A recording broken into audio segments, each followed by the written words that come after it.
Le soleil matinal filtrait à travers les rideaux de lin blanc de la petite maison que Manon Belle-Rose louait près du lycée. À 28 ans, elle avait appris à apprécier ces moments de silence avant la tempête quotidienne. Ses mains délicates tenaient une tasse de thé Earl Grey, tandis qu'elle observait ses toiles inachevées appuyées contre le mur du salon. Chaque peinture racontait une histoire, chaque couleur portait une émotion. L'art était son refuge, son langage secret pour exprimer ce que les mots n'arrivaient pas à dire. Le téléphone sonna, brisant la quiétude de ce samedi matin. « Manon, ma chérie !» La voix cristalline de sa mère, Brigitte, résonnait avec cette fausse gaieté qu'elle connaissait si bien. « Tu as vu l'émission de Léa ce matin ? Elle était absolument radieuse. » Manon ferma les yeux un instant. Même le week-end, il fallait que sa mère lui rappelle les succès de sa sœur cadette. Léa, 26 ans, présentatrice vedette de l'émission matinale sur France 3 régionale, celle qui faisait la fierté de la famille. « Non, maman, j'étais en train de peindre, » répondit Manon d'une voix douce, habituée à ses comparaisons quotidiennes. « Ah, toujours dans tes pinceaux, » soupira Brigitte. « Enfin, j'appelle pour t'annoncer une merveilleuse nouvelle. Léa se marie. » Le cœur de Manon rata un battement. Sa petite sœur, celle qu'elle avait vue grandir, celle qu'elle avait protégée pendant toutes ces années. Avec Julien, tu sais, ce médecin si distingué qu'elle fréquente depuis quelques mois. Le mariage aura lieu dans 6 semaines. Imagine-toi, ma Léa va épouser un médecin. Manon sentit cette douleur familière au creux de l'estomac. Depuis la rupture avec Philippe il y a 3 mois, elle avait appris à vivre seule, à reconstruire sa confiance en elle. Philippe lui avait dit qu'elle était trop dans sa bulle artistique, qu'elle ne savait pas vivre dans le monde réel. Ces mots résonnaient encore dans sa tête certains soirs. « C'est formidable, maman », murmura-t-elle, cherchant la sincérité dans sa voix. « Et bien sûr, tu seras demoiselle d'honneur. Léa y tient absolument. Elle dit que ce ne serait pas pareil sans sa grande sœur. » Manon sourit malgré elle. Au fond, malgré toute la rivalité que leur mère avait inconsciemment créée entre elles, Léa restait sa petite sœur. Celle qu'elle avait consolée la nuit quand les cauchemars la réveillaient, celle à qui elle avait appris à faire du vélo dans le jardin familial. « J'en serai honorée, » répondit-elle sincèrement. Après avoir raccroché, Manon resta immobile dans son fauteuil, sa tasse refroidissant entre ses mains. Elle repensa à cette soirée de novembre, 20 ans plus tôt, quand Brigitte était rentrée de l'orphelinat avec une petite fille aux yeux noirs et aux cheveux bouclés. Léa avait 8 ans et Manon 10.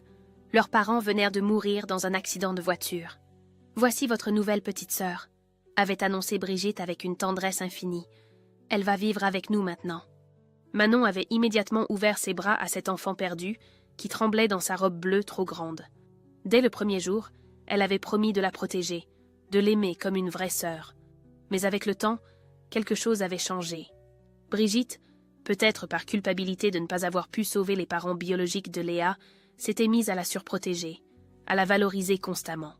Regardez comme Léa est courageuse. Voyez comme elle s'adapte bien. Cette petite a un don pour tout ce qu'elle entreprend. Insidieusement, Manon était devenue l'ombre, celle qui allait bien, celle qui n'avait besoin de rien, pendant que Léa recevait toute l'attention, tous les encouragements. Aujourd'hui, le résultat était là. Léa brillait à la télévision, épousait un médecin, vivait la vie parfaite. Et Manon ? Manon enseignait l'art à des adolescents, peignait dans son petit salon et tentait de se reconstruire après une énième rupture amoureuse. Mais peut-être que c'est aussi ma façon de réussir, se dit-elle en observant ses toiles. Peut-être que le bonheur ne se mesure pas aux yeux des autres. Le téléphone sonna à nouveau. Cette fois, c'était Léa elle-même. « Manon, ma grande sœur adorée !» Sa voix pétillait de joie. « Maman, t'as dit la nouvelle ? Je vais me marier !»« Félicitations, ma chérie. Je suis vraiment heureuse pour toi. Il faut qu'on se voie rapidement pour organiser tout ça. Tu vas être ma demoiselle d'honneur, n'est-ce pas ? » « Bien sûr, Léa. »« Parfait. On va faire de ce mariage un événement inoubliable. » Après avoir raccroché, Manon retourna à ses pinceaux. Sur la toile, elle commença à peindre 2 silhouettes, une dans la lumière, une dans l'ombre. Mais étrangement, celle dans l'ombre semblait plus sereine, plus vraie. Dans quelques heures, elle se rendrait chez sa mère pour les premiers préparatifs. Elle ne savait pas encore que ce mariage allait changer sa vie pour toujours, car parfois, c'est dans l'ombre qu'on trouve sa vraie lumière. 3 jours plus tard, Manon poussa la porte de la pâtisserie Moreau, le cœur de la vie sociale du quartier. L'odeur de vanille et de beurre frais l'enveloppa, tandis qu'elle rejoignait sa mère et Léa pour discuter des préparatifs du mariage. « Ah, te voilà enfin !» lança Brigitte depuis sa table habituelle près de la vitrine. Nous étions en train de parler des robes avec Madame Roussel. Manon salua poliment la couturière, une femme élégante d'une 60aine d'années qui habillait les familles bourgeoises depuis 30 ans. À côté d'elle, Léa rayonnait dans sa robe crème parfaitement coupée, ses cheveux brillants coiffés en un chignon impeccable. « Ma chérie !» Léa se leva pour embrasser sa sœur. « Tu arrives au bon moment. Nous parlions justement de ta tenue de demoiselle d'honneur. » Manon s'installa à leur table, remarquant immédiatement les regards discrets des autres clientes. Ici, Léa était une célébrité locale. Tous les matins, elle apparaissait sur les écrans, souriante et parfaite, racontant les actualités régionales avec cette aisance naturelle qui la caractérisait. « J'ai pensé à du bleu poudré pour toi », continua Léa en feuilletant un magazine de mode. « Cela irait bien avec ton teint. Qu'est-ce que tu en penses, maman ?»« Oh, excellente idée !» approuva Brigitte. « Bien sûr, il faudra que Manon fasse quelque chose pour ses cheveux. Tu vois comme Léa sait toujours se mettre en valeur? Tu devrais prendre exemple, ma chérie. » Manon sentit ses joues s'empourprer légèrement. Elle portait ses cheveux châtains naturellement ondulés, attachés en une queue de cheval simple. À côté de la sophistication de Léa, elle se sentait toujours un peu ordinaire. « Mes cheveux me vont très bien comme ça, maman, » répondit-elle avec douceur, mais fermeté. Madame Roussel intervint avec diplomatie. Chaque femme a sa propre beauté. L'important est de se sentir à l'aise dans sa tenue. « Exactement, » approuva Léa avec un sourire chaleureux. « Ma sœur est belle naturellement, n'est-ce pas, Manon ?» Malgré les comparaisons constantes de leur mère, les deux sœurs avaient préservé une vraie affection l'une pour l'autre. Léa n'était pas méchante, elle était simplement habituée à être au centre de l'attention. « Et Julien ?» demanda Manon pour changer de sujet. « Comment se passe l'organisation de son côté ?» L'expression de Léa changea imperceptiblement. Un nuage passa dans ses yeux avant qu'elle ne retrouve son sourire. « Oh, tu sais les hommes, il me laisse m'occuper de tout. Il dit qu'il me fait confiance pour que ce soit parfait. » « Il a l'air fatigué ces derniers temps, » remarqua Brigitte. « Quand il est venu dîner dimanche dernier, il était, comment dire, préoccupé. Son travail lui demande beaucoup, » répondit Léa rapidement. « Être médecin, c'est une grande responsabilité.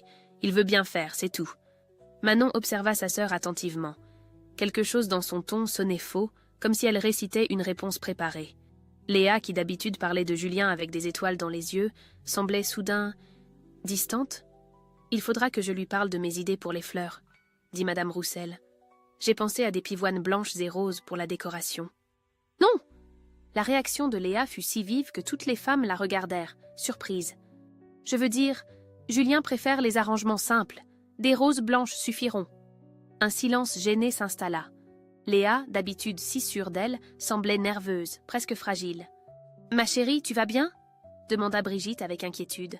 « Bien sûr. » Léa retrouva instantanément son sourire radieux. « C'est juste le stress du mariage. Toutes les futures mariées sont un peu tendues, non ?» Manon continua d'observer sa sœur discrètement. Il y avait quelque chose d'étrange dans son comportement. Cette Léa nerveuse ne ressemblait pas à la femme confiante qu'elle connaissait. « Et votre lune de miel ?» s'enquit Madame Roussel. « Julien veut que ce soit une surprise, » répondit Léa après une hésitation. « Comme c'est romantique !» s'extasia Brigitte. « Tu as vraiment trouvé l'homme parfait, ma chérie. » Après avoir quitté la pâtisserie, Manon accompagna Léa jusqu'à sa voiture. Les deux sœurs marchèrent en silence le long de la rue pavée. « Léa, » dit finalement Manon, « tu es sûre que tout va bien ? Tu sembles différente aujourd'hui. » Léa s'arrêta net et se tourna vers sa sœur. Pendant un instant, Manon crut voir de la vulnérabilité dans ses yeux. Mais l'expression disparut aussi vite qu'elle était apparue. « Tout va parfaitement bien, » déclara Léa en ouvrant sa portière. « Parfois, j'oublie à quel point tu es observatrice. C'est une qualité chez une artiste, je suppose. Si tu as besoin de parler... » « Manon, » l'interrompit Léa avec un sourire qui ne semblait pas tout à fait naturel. « Ne t'inquiète pas pour moi. Occupe-toi plutôt de ta propre vie. D'ailleurs, tu devrais songer à rencontrer quelqu'un. Philippe n'était pas fait pour toi, mais il y a sûrement d'autres hommes. » Manon sentit la pique, même si elle était enrobée de bienveillance apparente. « Je vais très bien toute seule, merci. »« Bien sûr, » murmura Léa en démarrant sa voiture. « À bientôt pour l'essayage. » En regardant la voiture s'éloigner, Manon ne put s'empêcher de penser que quelque chose clochait. Cette conversation avait laissé un goût étrange, comme si sa sœur cachait quelque chose d'important. Mais quoi? Une semaine plus tard, Manon se rendit chez ses parents pour aider aux préparatifs. La grande maison familiale bourdonnait d'activités. Catalogue de traiteurs étalés sur la table de la salle à manger, échantillons de tissus accrochés au mur, et au centre de tout cela, Léa qui orchestrait chaque détail avec une précision militaire. « Manon! Parfait timing !» Léa leva les yeux de son carnet relié de cuir rouge. « J'ai besoin de ton avis artistique pour les centres de table. » Manon s'approcha, remarquant immédiatement l'organisation méticuleuse de sa sœur. Chaque page du carnet était remplie d'une écriture soignée, avec des listes, des horaires et des annotations étranges en marge. Ce carnet semble plus complexe qu'un simple planning de mariage, observa Manon avec un sourire. Tu me connais, j'aime que tout soit parfait, répondit Léa en refermant rapidement le carnet. D'ailleurs, j'ai invité mes collègues de la télévision. Tu te rends compte, le directeur de France 3 va venir. Brigitte entra dans la pièce, les bras chargés de linge repassé. Ma Léa pense à tout, même les plus petits détails. Tu devrais prendre exemple, Manon. L'organisation, c'est important dans la vie. Maman, soupira doucement Manon. Quoi? Je dis simplement que ta sœur a le sens pratique. Regarde comme elle gère sa carrière, son mariage. Chacune a ses qualités, intervint Léa avec diplomatie. Manon a une sensibilité artistique que je n'aurai jamais. Cette défense toucha Manon. Malgré tout, sa petite sœur la protégeait encore. L'après-midi passa rapidement entre les discussions de fleurs et de menus. Vers 17h, Léa s'absenta pour prendre un appel professionnel. Manon en profita pour aller aux toilettes à l'étage. En passant devant la chambre de Léa, elle entendit sa voix à travers la porte entr'ouverte. « Non, je te dis que tout est sous contrôle. »« Oui, j'ai les documents. Ne t'inquiète pas, après le mariage, personne ne pourra rien prouver. » Manon s'immobilisa. De quels documents parlait-elle? Et qu'est-ce qui ne pourrait pas être prouvé? Il faut juste que je gère Manon. Elle commence à poser des questions. Non, elle ne sait rien, mais tu connais les artistes, ils observent tout. Le cœur de Manon se serra. Sa sœur parlait d'elle? Elle s'approcha silencieusement de la porte. Écoute, Julien ne se doute de rien. Il est trop... comment dire... naïf. Il me fait confiance. Après tout, qui soupçonnerait une future épouse? La conversation s'arrêta brutalement. Manon entendit des pas se diriger vers la porte et se précipita vers les toilettes, le cœur battant. Quand elle redescendit, Léa était de nouveau souriante, comme si rien ne s'était passé. « Alors, ces centres de table ?» demanda-t-elle gaiement. Manon essaya de se concentrer sur les arrangements floraux, mais les mots qu'elle avait entendus résonnaient dans sa tête. « Après le mariage, personne ne pourra rien prouver. »« Léa, » dit-elle finalement, « tu es sûre que Julien va bien ? Il m'a semblé préoccupé la dernière fois. » L'expression de Léa se durcit imperceptiblement. « Pourquoi cette question ? Simple curiosité de grande sœur. Je m'inquiète pour toi. »« Tu n'as pas à t'inquiéter, » répondit Léa sèchement. « Julien et moi, nous nous comprenons parfaitement. »« Bien sûr, mais... » « Manon, » l'interrompit Léa, son sourire retrouvant sa froideur. « Concentre-toi sur ton rôle de demoiselle d'honneur. Laisse-moi gérer ma vie conjugale. » Le ton était sans appel. Manon sentit un frisson la parcourir. Cette Léa-là, autoritaire et distante, elle ne la connaissait pas. Le soir même, de retour chez elle, Manon ne parvenait pas à chasser cette conversation de son esprit. Elle prit ses pinceaux et commença à peindre, laissant ses émotions guider ses gestes. Sur la toile émergea une silhouette féminine aux deux visages. L'un lumineux et souriant, l'autre sombre et calculateur. « Peut-être que j'imagine des choses », se dit-elle en observant son œuvre. Le stress du mariage peut rendre n'importe qui nerveux. Mais au fond d'elle-même, une petite voix persistait. Et si ce n'était pas du stress? Et si Léa cachait quelque chose de plus grave? Cette nuit-là, Manon rêva de sa petite sœur de 8 ans, tremblante dans sa robe bleue trop grande. Dans le rêve, l'enfant lui disait « Manon, aide-moi, je ne sais plus qui je suis vraiment. » Au réveil, une certitude s'était installée dans son cœur. Quelque chose n'allait pas, et elle était peut-être la seule à pouvoir le voir. La question était, avait-elle le courage de chercher la vérité? L'art lui avait appris une chose essentielle. Parfois, il faut gratter la surface pour révéler ce qui se cache dessous. Le samedi suivant, Manon retrouva Claire au Café des Platanes pour leur rituel hebdomadaire. Depuis 15 ans, elle se retrouvait là chaque semaine, partageant leur joie et leur peine autour d'un café crème. Mais aujourd'hui, quelque chose avait changé. « Tu as l'air préoccupée », remarqua Claire en remuant son sucre avec une nervosité inhabituelle. « C'est plutôt toi qui sembles ailleurs », répondit Manon en observant son amie. « Tout va bien ?» Claire évita son regard. « J'ai croisé Philippe hier au marché. » Le cœur de Manon se serra légèrement. 3 mois après leur rupture, entendre parler de son ex-compagnon restait douloureux. « Il t'a parlé de moi ?» Manon. Claire hésita longuement. « Il m'a dit des choses. » Sur votre relation. Des choses que je ne savais pas. Quel genre de choses? Il m'a expliqué pourquoi il t'avait quitté. Il a dit que tu avais des moments difficiles, des crises d'angoisse, des colères. Il s'inquiétait pour ta santé mentale.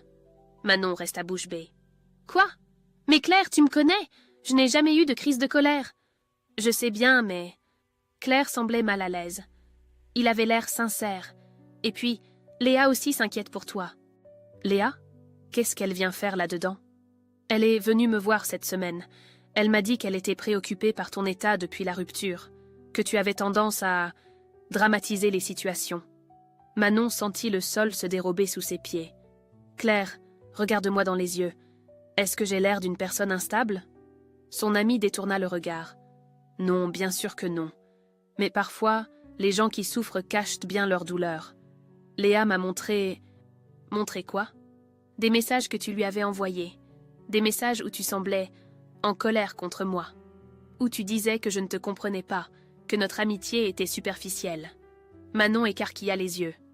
Claire, je n'ai jamais écrit de tels messages. Jamais. Les messages étaient là, Manon, avec ton nom depuis ton téléphone. Quelqu'un a manipulé ces messages, s'exclama Manon, puis elle se calma, voyant les regards curieux des autres clients. Claire, réfléchis. Après 15 ans d'amitié, tu crois vraiment que je pourrais écrire de telles horreurs sur toi? Pour la première fois, Claire la regarda directement. Dans ses yeux, Manon vit une lueur de doute. Je ne sais plus quoi penser, admit Claire. Léa semblait si sincèrement inquiète, et Philippe aussi. Le puzzle commençait à se former dans l'esprit de Manon. Philippe qui la quittait brutalement. Claire qui prenait ses distances. Et au centre de tout cela, Léa qui semblait s'inquiéter pour elle. « Claire, peux-tu me faire confiance encore une fois ?»« Bien sûr, mais quelque chose ne va pas avec Léa. Je ne sais pas quoi exactement, mais elle manipule les gens autour d'elle, y compris toi et Philippe. » Claire fronça les sourcils. « Léa? Mais voyons, Manon, c'est ta sœur. Elle t'aime. » Justement, c'est pour ça que c'est si bien fait. Elles se quittèrent sur un malaise palpable. En rentrant chez elle, Manon se sentait plus seule que jamais. Si même Claire doutait d'elle, à qui pouvait-elle se confier? Ce soir-là, elle décida d'agir. Elle se rendit chez Julien sous prétexte de discuter de l'organisation du mariage. Il la reçut dans son salon, visiblement épuisé. « Julien, puis-je te parler franchement ?»« Bien sûr, Manon. As-tu remarqué quelque chose d'étrange dans le comportement de Léa récemment ?» Le visage de Julien se ferma instantanément. « Que veux-tu dire ?»« Elle semble différente, nerveuse. Et toi aussi, d'ailleurs. » Julien se leva brusquement et marcha vers la fenêtre. « Manon, Il s'arrêta, comme s'il pesait ses mots. « Léa m'a dit que tu traversais une période difficile, que la rupture avec Philippe t'avait beaucoup affecté. »« Pas toi aussi !» s'exclama Manon. « Julien, regarde-moi. Est-ce que j'ai l'air d'une personne en détresse psychologique ?» Il se tourna vers elle, et pendant un instant, elle vit de la vulnérabilité dans ses yeux. « Non, » admit-il doucement. « Non, tu n'en as pas l'air. »« Alors pourquoi ?»« Parce que j'ai peur, Manon, » chuchota-t-il. « J'ai peur de ce qui arrivera si je ne fais pas ce qu'elle veut. » Cette confession frappa Manon comme une gifle. « Julien, de quoi as-tu peur ?» Mais déjà, il reculait, secouant la tête.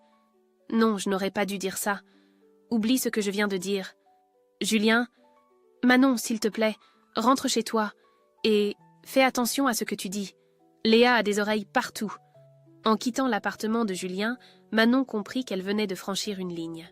Sa petite sœur, celle qu'elle avait protégée et aimée pendant 20 ans, était devenue quelqu'un qu'elle ne reconnaissait plus. Mais une chose était certaine, elle n'allait pas abandonner Julien, ni se laisser détruire par les manipulations de Léa. Il était temps de découvrir qui était vraiment devenue sa sœur. Le mercredi matin, Manon profita de l'absence de Léa pour se rendre chez ses parents. Sa mère était partie faire les courses, laissant la maison silencieuse. C'était l'occasion parfaite pour chercher des réponses. Elle monta directement dans la chambre de Léa, le cœur battant. « Je ne fais rien de mal », se répéta-t-elle. « Je m'inquiète simplement pour ma sœur. » La chambre était impeccablement rangée, comme toujours. Manon ouvrit délicatement le tiroir du bureau et y trouva le carnet de cuir rouge qu'elle avait aperçu la semaine précédente. En le feuilletant, elle découvrit bien plus qu'un simple planning de mariage. Léa avait noté des informations personnelles sur chaque invité, leurs faiblesses, leurs secrets, leurs points sensibles. À côté du nom de Philippe, elle avait écrit « Manque de confiance, facilement influençable si on évoque l'instabilité de Manon ». Plus loin, à la page consacrée à Claire, « Loyauté aveugle mais fragile, montrer preuve contre Manon ». Manon sentit ses jambes se dérober. Sa propre sœur avait planifié la destruction de ses relations les plus importantes. Mais le pire était à venir. À la page « Julien », Léa avait écrit « Photo compromettante de ses années d'études, dette de jeu cachée. Parfait pour le contrôle. »« Mon Dieu !» murmura Manon. « Qu'es-tu devenue, Léa ?»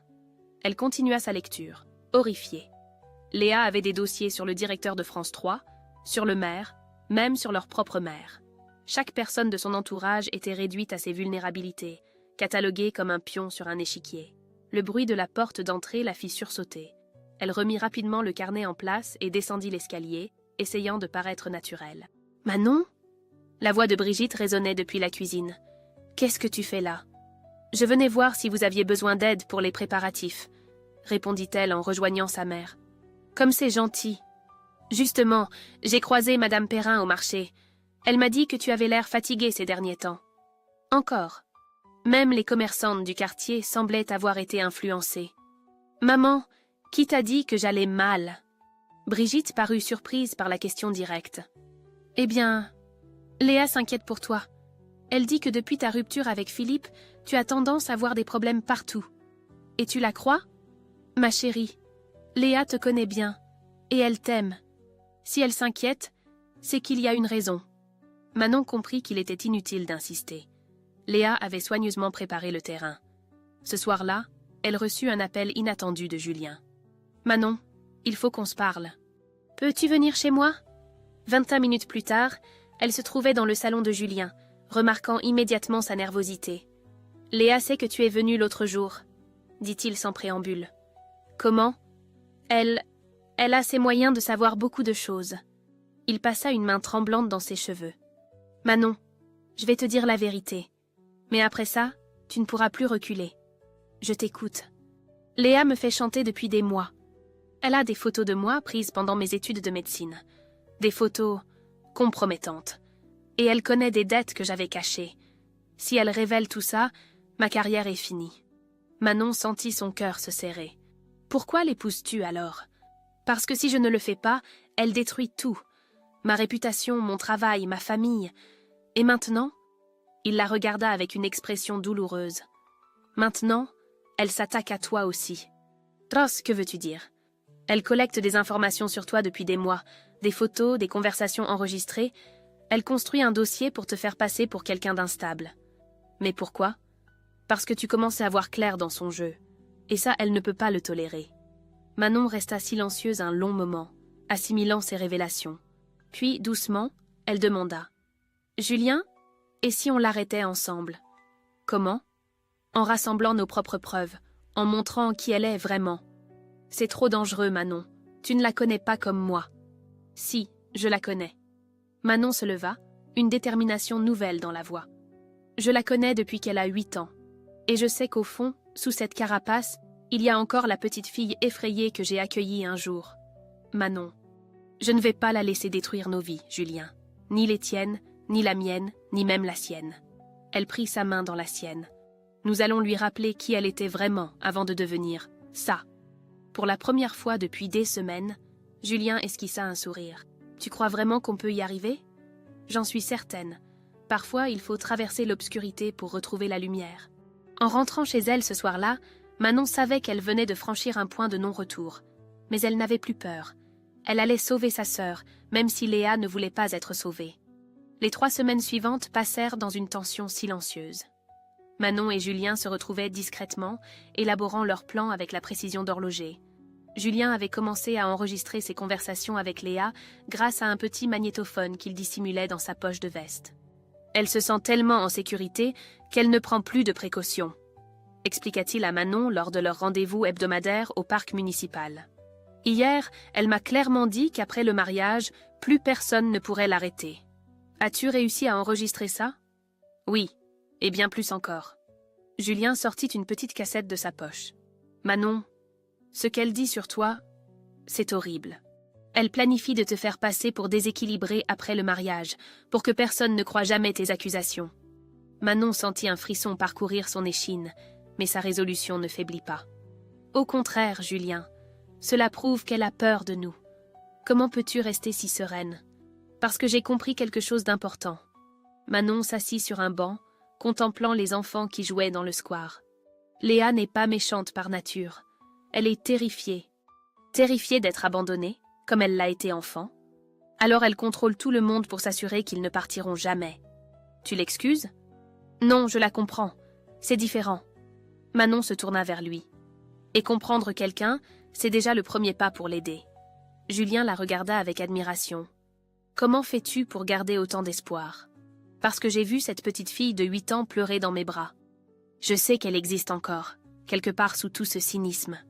Ils avaient décidé que Julien révélerait tout pendant le mariage, devant tous les invités. Ce sera son propre miroir, avait expliqué Manon. Face à toutes ces personnes qu'elle manipule, elle comprendra peut-être ce qu'elle est devenue. Le jour J arriva plus vite qu'il ne l'avait imaginé. Le château loué pour l'occasion était magnifique, décoré de roses blanches comme Léa l'avait exigé. 200 invités de marque étaient présents. Le maire, des personnalités locales, toute l'équipe de France 3. Manon, dans sa robe bleue poudrée, observait sa sœur qui rayonnait en robe blanche. Pendant un instant, elle revit la petite fille aux cheveux bouclés qui lui demandait de lui tresser les cheveux. « Tu es très belle », dit-elle sincèrement à Léa avant la cérémonie. Léa la regarda avec surprise. « Merci Manon, toi aussi. Léa, quoi qu'il arrive aujourd'hui, sache que je t'aime. Tu resteras toujours ma petite sœur. » Une émotion fugace passa dans les yeux de Léa. « Pourquoi me dis-tu ça? » Parce que c'est important que tu le saches. La cérémonie se déroula sans encombre. Léa et Julien échangèrent leurs vœux devant l'assemblée émue. Manon ne pouvait s'empêcher d'admirer le jeu d'acteur de Julien, qui paraissait sincèrement heureux. Pendant le cocktail, elle remarqua que Julien portait discrètement son micro habituel. Tout était prêt. « T'es nerveuse ?» demanda Claire, qui était finalement venue malgré leur dernier malentendu. « Un peu, » admit Manon. « Mais parfois, il faut avoir le courage de la vérité. » « De quelle vérité? Tu verras bientôt. » Le dîner commença dans une ambiance festive. Léa était radieuse, acceptant les félicitations avec grâce. Mais Manon observait Julien, qui attendait le bon moment. Ce moment arriva lors des discours. Brigitte venait de terminer un éloge touchant sur ses 2 filles, soulignant comme toujours les qualités exceptionnelles de Léa. Puis Léa se leva pour son propre discours. « Mes chers amis, ma famille... » Manon retint son souffle. C'était maintenant ou jamais. Sa sœur commença à parler, et Manon comprit que Léa allait enfin révéler son vrai visage. Mais cette fois, elle ne serait pas seule pour l'affronter. La vérité était sur le point d'éclater, et avec elle, peut-être, une chance de rédemption pour elles toutes. Le moment que Manon redoutait et espérait à la fois était arrivé. Léa se tenait debout, resplendissante dans sa robe de mariée, un micro à la main, et un sourire qui ne présageait rien de bon. « Mes chers amis, » commença-t-elle d'une voix cristalline. « Ce jour est si parfait que je voudrais le partager avec vous tous, sans faux semblant. » L'assemblée applaudit poliment. Manon sentit son cœur s'accélérer. « D'abord, je tiens à remercier ma mère, Brigitte, qui m'a accueillie dans sa famille il y a 20 ans. » Léa sourit tendrement vers sa mère adoptive. Et bien sûr, ma grande sœur Manon, ma demoiselle d'honneur. Tous les regards se tournèrent vers Manon, qui força un sourire malgré l'angoisse qui montait. Manon a toujours été, différente. Le ton de Léa changea subtilement. Une artiste, vous savez. Toujours dans ses rêves, dans son petit monde. Quelques rires polis fusèrent dans l'assemblée. Manon serra les poings sous la table. D'ailleurs, ma pauvre sœur traverse une période difficile. Léa prit une expression faussement compatissante. Depuis sa rupture avec Philippe, elle a du mal à accepter que certaines femmes trouvent le bonheur en amour. Le silence se fit plus lourd. Brigitte fronça les sourcils, ne comprenant pas où sa fille adoptive voulait en venir. « Je dois même avouer que j'ai parfois peur pour elle. » Léa regarda directement Manon. « Personne ne voudra jamais t'épouser, ma chérie. Il faut que tu l'acceptes. Tu es une marchandise défraîchie. » Un murmure choqué parcourut l'assemblée. Manon sentit le sang quitter son visage, mais elle resta droite, digne. Brigitte, influencée par des mois de manipulation, ajouta avec un rire gêné « Le maquillage ne fait pas la beauté, ah ah !» Quelques invités rirent nerveusement, ne sachant comment réagir à cette cruauté publique. D'autres semblaient mal à l'aise. Manon ferma les yeux un instant, puisant dans ses réserves de courage. Elle pensa à la petite fille de 8 ans, à toutes ces années d'amour partagées, et trouva la force de pardonner même cela. Soudain, Julien se leva, interrompant le supplice. Il prit le micro des mains de Léa avec fermeté. « Mesdames et messieurs, » dit-il d'une voix claire qui porta dans tout le château. « Ce que vous venez d'entendre n'était pas spontané. Ce discours a été répété hier soir. » Un silence de plomb tomba sur l'assemblée. Léa devint livide. « Voici la preuve, » continua Julien en sortant un petit magnétophone de sa poche. La voix de Léa emplit soudain la salle. « Demain, pendant mon discours, je vais enfin remettre Manon à sa place. Devant tout le monde, elle va comprendre qu'elle ne peut pas se mesurer à moi. Personne ne voudra jamais t'épouser, tu es une marchandise défraîchie. » L'enregistrement continua, révélant les véritables intentions de Léa. Après ça, si elle essaie de me contredire, tout le monde pensera qu'elle est jalouse et déséquilibrée. Parfait. L'assemblée était pétrifiée. Le maire, les invités de marque, tous regardaient Léa avec stupéfaction et dégoût. « Ce n'est qu'un début, » reprit Julien. « Depuis des mois, Léa manipule chacun d'entre vous. Elle collecte vos secrets, vos faiblesses, pour mieux vous contrôler. » Léa tenta de reprendre le micro, mais sa voix tremblait.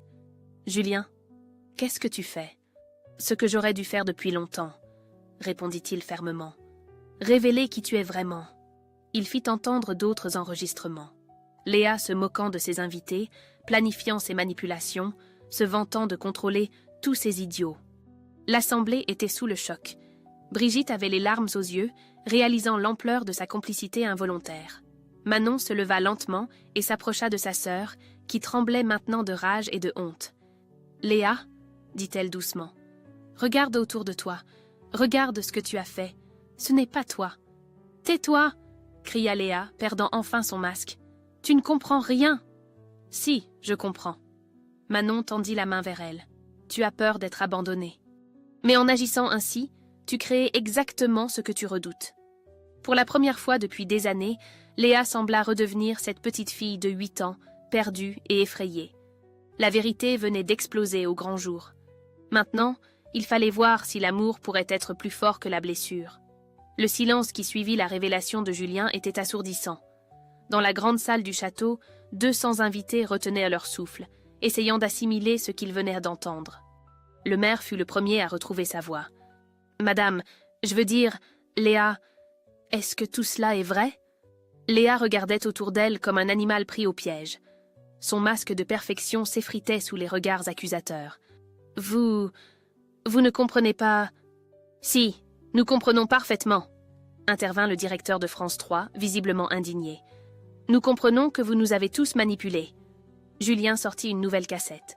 Il y a encore d'autres enregistrements. Léa se moquant de ses téléspectateurs, les appelant ces bourgeois de province qui gobent tout.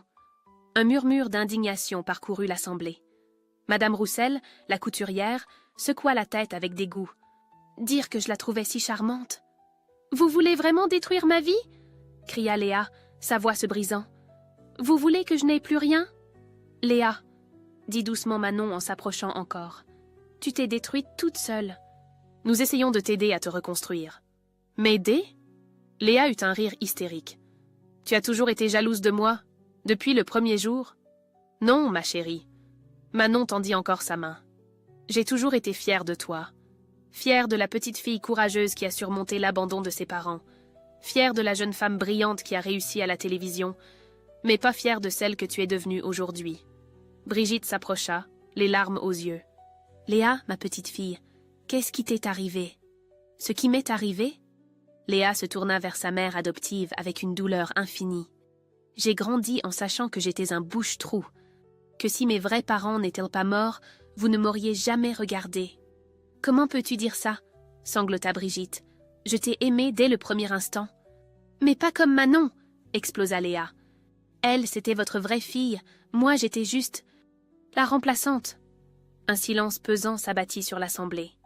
Pour la première fois, la vraie blessure de Léa était mise à nu. Manon sentit son cœur se briser. Léa, tu n'as jamais été une remplaçante. Tu étais ma petite sœur, la sœur que j'avais toujours rêvé d'avoir. Menteuse! Léa recula, ses yeux brillants de larmes contenues. Vous m'avez tous menti. Vous me disiez que j'étais aimée, mais c'était par pitié. Non, intervint une voix inattendue. Claire s'était levée. Léa, tu te trompes. Manon parlait de toi avec tant d'amour. Elle était si fière quand tu as décroché ton premier emploi à la télévision. Elle gardait tous tes articles de presse. C'est vrai, confirma Brigitte entre ses larmes. Elle disait toujours « Ma petite sœur va conquérir le monde ». Léa chancela, comme si ces mots la frappaient physiquement. « Non, c'est impossible. » Léa, dit Manon en s'agenouillant devant sa sœur qui s'était effondrée sur une chaise. « Regarde-moi. Dans mes yeux. Tu vois de la pitié ?» Léa leva lentement ses yeux vers ceux de Manon. Ce qu'elle y vit la fit trembler. « Je vois de l'amour, » chuchota-t-elle. « Exactement. L'amour que j'ai pour toi depuis tes 8 ans. L'amour qui n'a jamais changé. Même aujourd'hui. » Léa s'effondra complètement, sanglotant comme l'enfant blessé qu'elle n'avait jamais cessé d'être.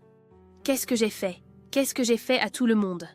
Manon la prit dans ses bras comme elle l'avait fait 20 ans plus tôt. « Tu as eu peur, ma chérie. Tu as eu si peur d'être abandonnée que tu as voulu contrôler tout le monde. Mais on ne retient pas les gens par la peur, on les retient par l'amour. » Julien s'approcha doucement. « Léa, je ne t'épouserai pas comme ça. Mais si tu veux vraiment changer, si tu veux guérir de cette blessure, je t'aiderai. Nous t'aiderons tous. » L'assemblée, émue malgré elle par cette scène de réconciliation, commença à se disperser discrètement. Certains invités étaient encore choqués, d'autres touchés par cette démonstration d'amour inconditionnel.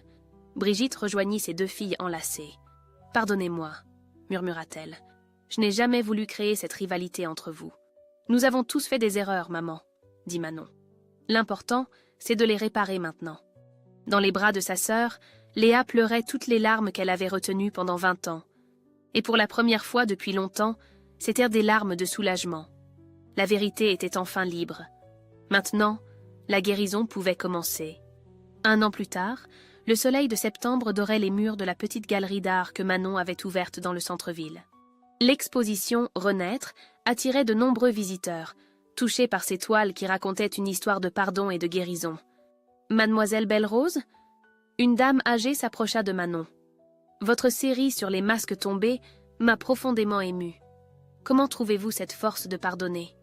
Manon sourit avec cette sérénité nouvelle qui l'habitait. « J'ai appris que la colère est comme un poison qu'on boit en espérant que l'autre souffre. Le pardon, c'est l'antidote qui nous libère nous-mêmes. » Dans un coin de la galerie, Léa observait discrètement sa sœur. 1 an de thérapie l'avait transformée. Plus de maquillage parfait, plus de sourire artificiel. Juste une femme de 27 ans qui apprenait à s'aimer sans écraser les autres. « Elle est magnifique quand elle parle de sa passion », murmura Léa à Julien qui l'accompagnait. « Comme toi quand tu travailles avec les enfants à l'hôpital », répondit-il doucement. Après le scandale, Léa avait perdu son poste à la télévision, mais elle avait trouvé sa véritable vocation, animatrice auprès d'enfants malades. Son expérience de la souffrance lui permettait de les comprendre d'une façon unique. « Julien, » dit-elle en prenant son bras, « merci d'avoir eu le courage de dire la vérité. Sans toi, je serais encore en train de me mentir. Nous nous sommes sauvés mutuellement, » répondit-il. « Moi de la peur, toi de la solitude. » Ils n'étaient pas ensemble romantiquement, tous deux avaient compris qu'ils devaient d'abord guérir leurs blessures personnelles. Mais ils étaient devenus de vrais amis, unis par cette épreuve traversée ensemble. Claire s'approcha de Manon, tenant par la main sa petite fille de 5 ans. « Dis bonjour à tante Manon, ma chérie. »« Bonjour, tante Manon, j'aime tes peintures colorées. » Manon s'accroupit au niveau de l'enfant. « Merci, ma puce. Tu sais, chaque couleur a une émotion. Même les couleurs sombres peuvent devenir belles quand on les mélange avec de la lumière. »« Comme les gens ?» demanda innocemment la petite.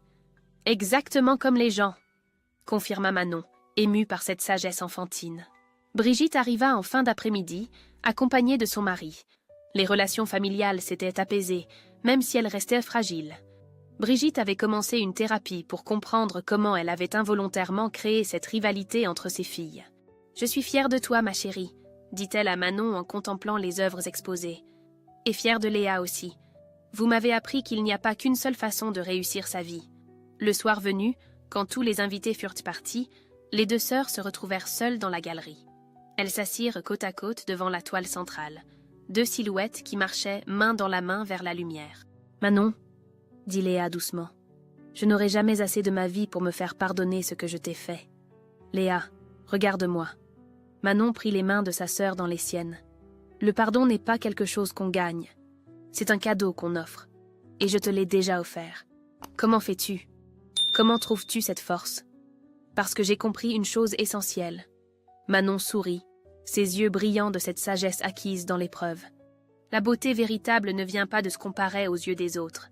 Elle vient de la capacité à transformer nos blessures en compassion, nos échecs en leçons, notre douleur en amour.